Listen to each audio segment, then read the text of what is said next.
The Mediterranean sun was already warming the white stone terrace when my phone buzzed against the breakfast table. James looked up from his Greek yogurt and honey, eyebrows raised at the early hour. We'd been in Santorini for 3 days, deliberately disconnected from the chaos of wedding planning back home in Boston. My sister Emma's wedding was still 2 months away, but the drama had been building for weeks. I glanced at the screen. Mom. At 7 a.m. Greek time, which meant it was midnight back home. My stomach dropped. Sarah. Thank God you answered. Her voice was shaky, breathless. There's been a situation with Emma's wedding. I set down my coffee, suddenly alert. What kind of situation? The venue canceled. Last minute. Something about a double booking and insurance issues. Emma's beside herself. She's locked herself in her room and won't come out. James reached across the table and squeezed my hand. He knew the signs, my shoulders tensing, my free hand already reaching for my laptop bag. This was how it always went. Emma would have a crisis, and somehow it became my responsibility to fix it.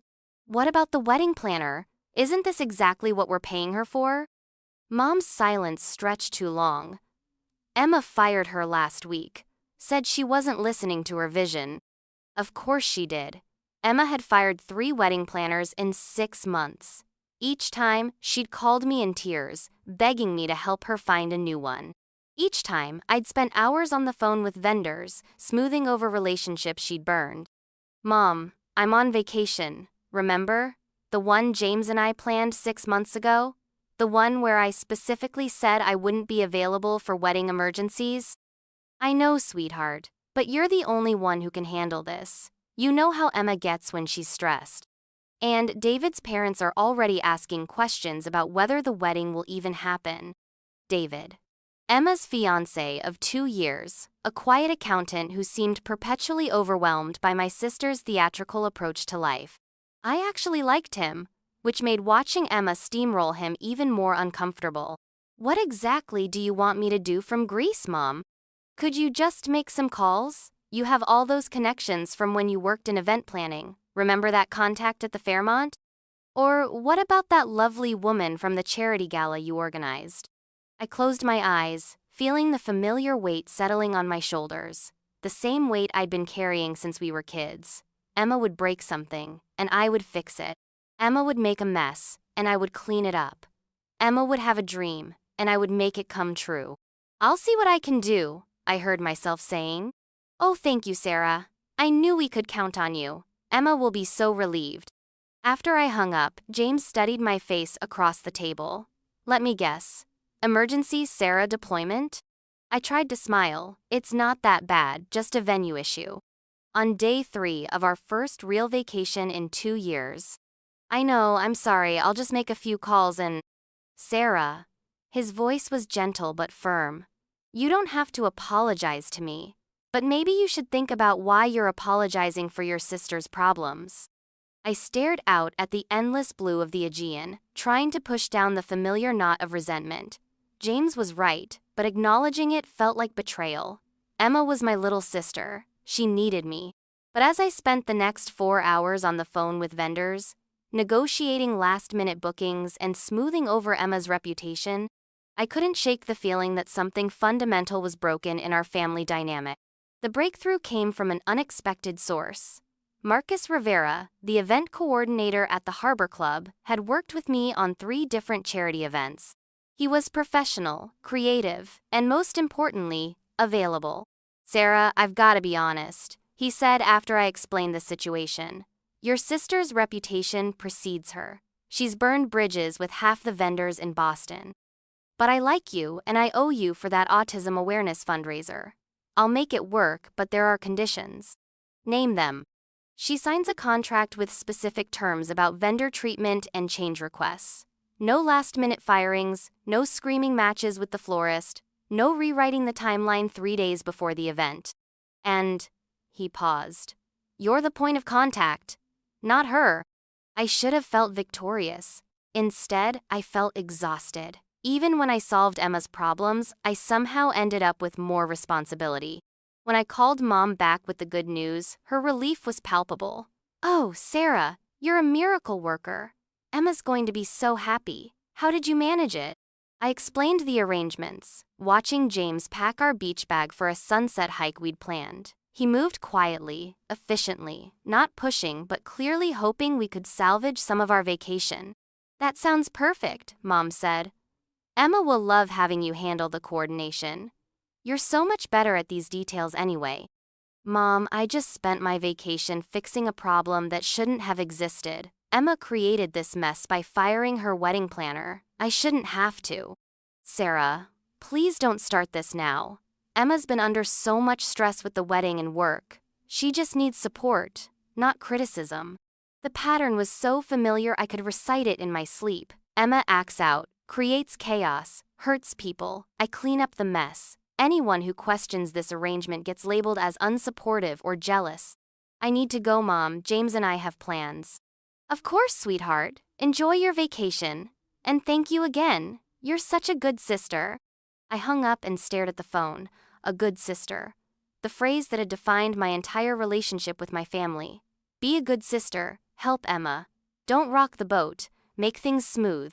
"So," James said, shouldering our day pack, "are we going to talk about it? Or should I just plan on you managing Emma's wedding from our honeymoon too?"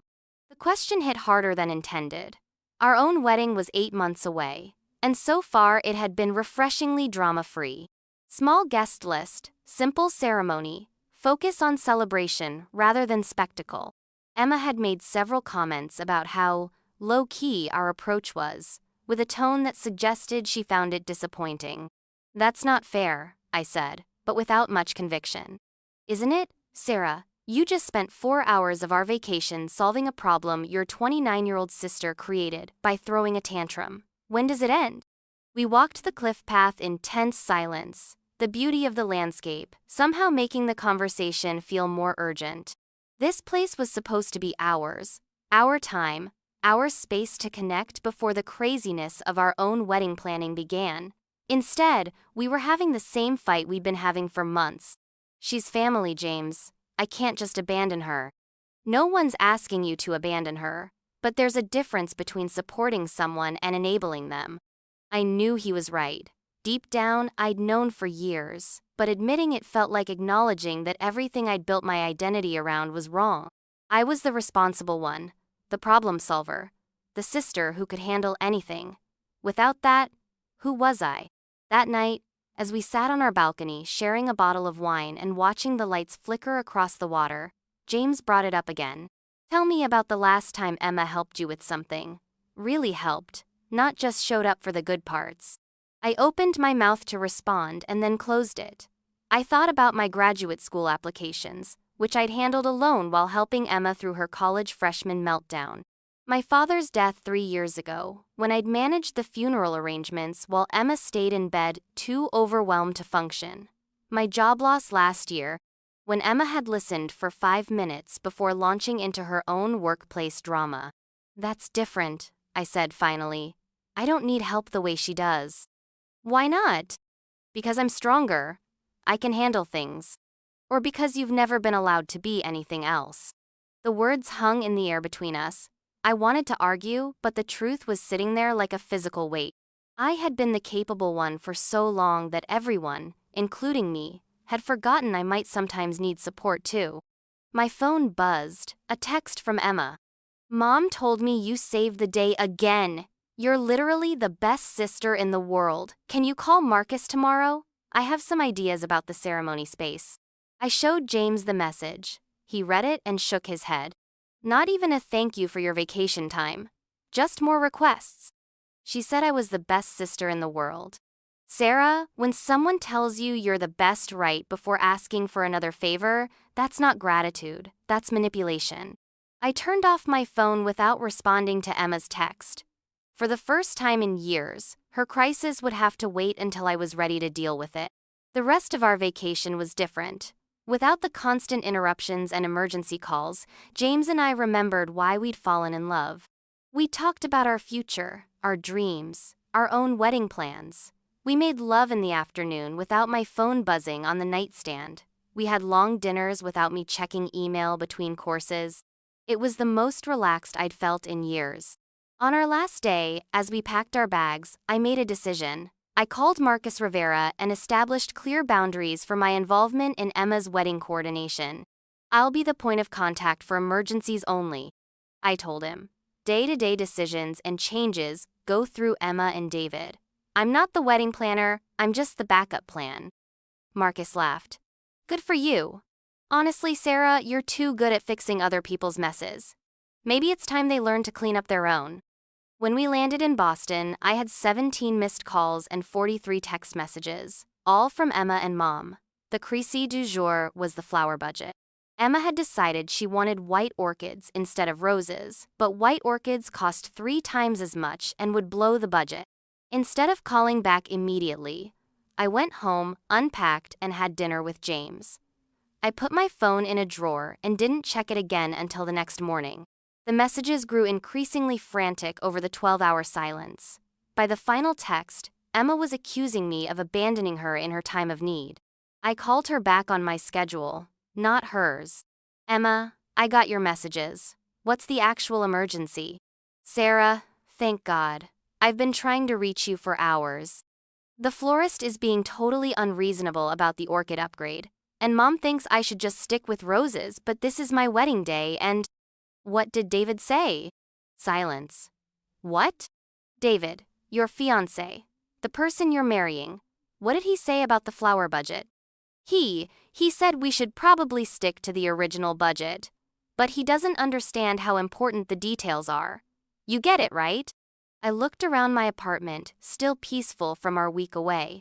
James was making coffee in the kitchen, humming softly. This was what calm felt like. This was what I'd been missing. Emma, I think David's right. The original roses were beautiful in the samples. Your guests are going to be looking at you, not analyzing the flower varieties. I can't believe you're taking his side. I'm not taking sides. I'm giving you practical advice. You're already over budget on the dress alterations and the upgraded menu. Something has to give. But you could call the florist. You have that relationship with them from the charity events. They might give us a discount if you ask. There it was. The assumption that my connections, my reputation, my relationships were available for her use whenever she needed them. No, Emma, this is your wedding, your decision, your budget. Figure it out with David. The silence stretched so long I thought she'd hung up. Fine, she said finally, her voice cold. I guess I know where I stand. Emma. But she had hung up. Within an hour, Mom called. Sarah, what's going on? Emma's crying. She says you refuse to help with the flowers.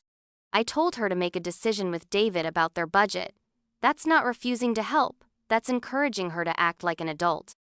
You know how emotional she gets about wedding planning.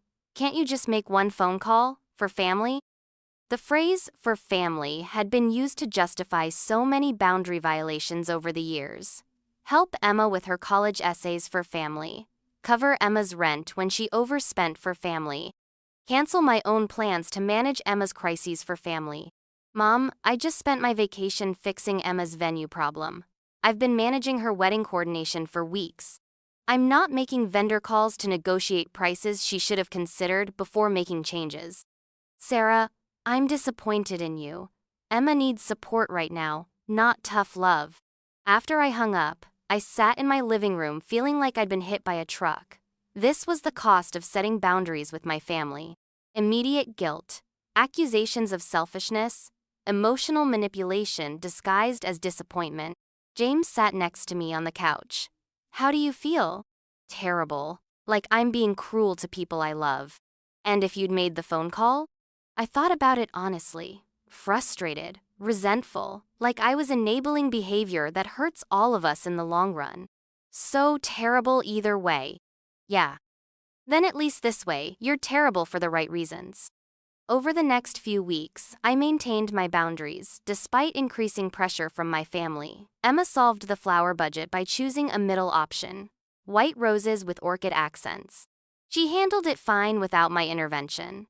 The wedding planning continued, crisis by crisis, but without my constant availability as a safety net. I threw myself into my own wedding preparations, and for the first time, I understood what Emma meant about the importance of details. Not because the details themselves mattered, but because making choices together, Solving problems as a team and building something beautiful was part of what marriage meant. James and I chose our flowers together. We tasted cakes together. We addressed invitations while watching movies on Sunday afternoons. It was collaborative and fun in a way Emma's wedding planning had never been. 3 weeks before Emma's wedding, she called me in tears. "Sarah, I need to talk to you. Can you come over?" Her apartment was chaos. Wedding magazines scattered across every surface, fabric samples draped over furniture, 3 different pairs of shoes lined up by the couch. Emma sat in the middle of it, looking overwhelmed and exhausted. "I've been horrible to you," she said without preamble. "And I know it." I sat down across from her, wary. Emma's apologies often came with strings attached. "I was talking to David about the flower thing, and he said something that really bothered me. He said I was taking advantage of you. And I got defensive and told him he was wrong, but then I started thinking about it." She picked up one of the fabric samples, a piece of dusty blue silk, and twisted it between her fingers. "When's the last time I did something for you? Really did something, not just showed up to your birthday party or whatever?" I didn't answer immediately. The question felt like a trap. "Emma." "No, really, I'm trying to remember, and I can't. Even when Dad died, you handled everything while I fell apart. When you lost your job, I think I listened for like 5 minutes before complaining about my boss. When you got engaged, I made the whole conversation about how James needed to ask for my approval first." Her eyes filled with tears, and for the first time in years, they looked genuine rather than manipulative. "I don't know how to be a good sister to you, Sarah. I only know how to need things from you." The honesty was so unexpected that I felt my own defenses crumbling. "Why?" I asked quietly. "Because you make it so easy. You're always competent, always strong, always able to handle whatever gets thrown at you. And I'm not. I fall apart and you pick up the pieces, and it works so well that I never learned to clean up my own messes." She was crying openly now, and I felt something shift inside me. Not forgiveness exactly, but recognition. We were both trapped in roles that had stopped serving either of us years ago. "I want to be different," she continued. "I want to be the kind of sister who takes care of you sometimes too. But I don't know how." "Start small," I said. "The next time I have a problem, instead of making it about you, just listen. Ask what you can do to help. Don't assume I have everything handled just because I'm not falling apart. What if I'm bad at it? Then you'll get better with practice, just like I had to learn how to stop fixing everything for you." Emma wiped her eyes and looked around the chaos of her apartment. "Will you help me clean this up? Not the wedding stuff, just this mess. And then maybe you could tell me about your wedding plans? I feel like I don't know anything about what you want." We spent the afternoon organizing her apartment and talking. Really talking. Not the usual dynamic of Emma venting while I listened and solved. She asked about my dress, my venue choices, my hopes for the day. She shared her fears about marriage, her anxiety about being a good wife, her excitement about building a life with David. For the first time in years, I felt like I was talking to my sister instead of managing her. Emma's wedding day was beautiful. The flowers were perfect, the venue elegant, the ceremony heartfelt. Emma looked radiant. David looked relieved. And for once, there were no major crises requiring emergency intervention. During the reception, Emma found me at my table and pulled me aside. "I have something for you," she said, handing me a small wrapped box.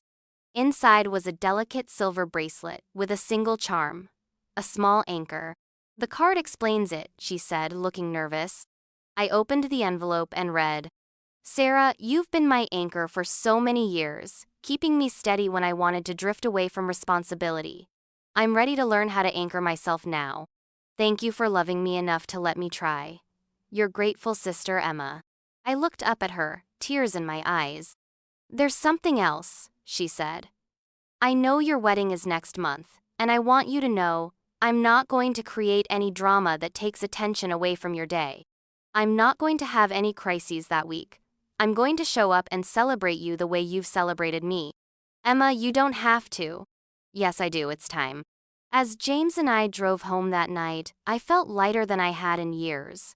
Not because Emma's problems were solved, she'd still need to learn how to navigate life without a safety net, but because for the first time, she was willing to try. "How do you feel?" James asked, echoing his question from weeks earlier. "Hopeful," I said. "Different. Like maybe we can actually be sisters instead of just playing roles."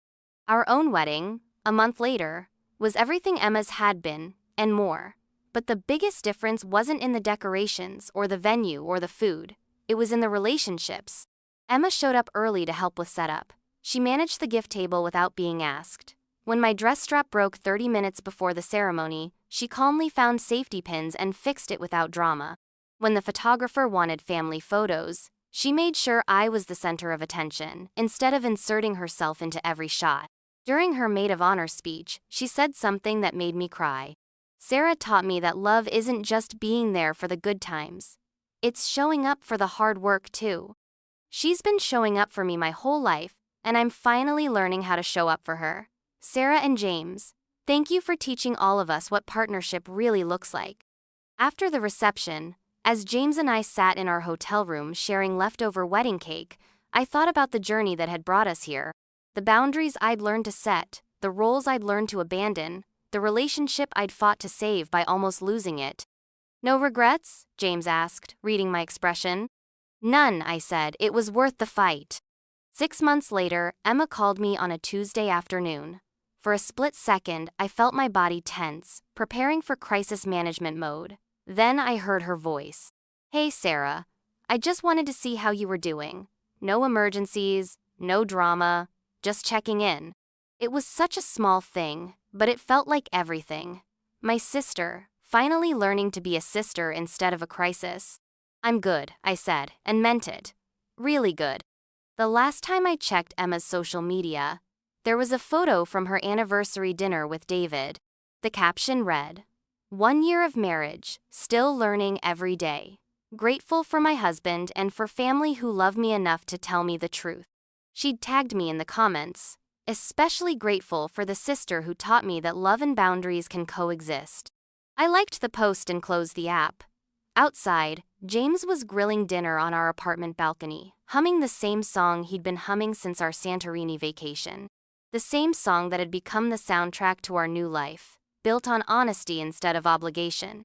Some families need someone to carry the load, but the best families learn to carry it together.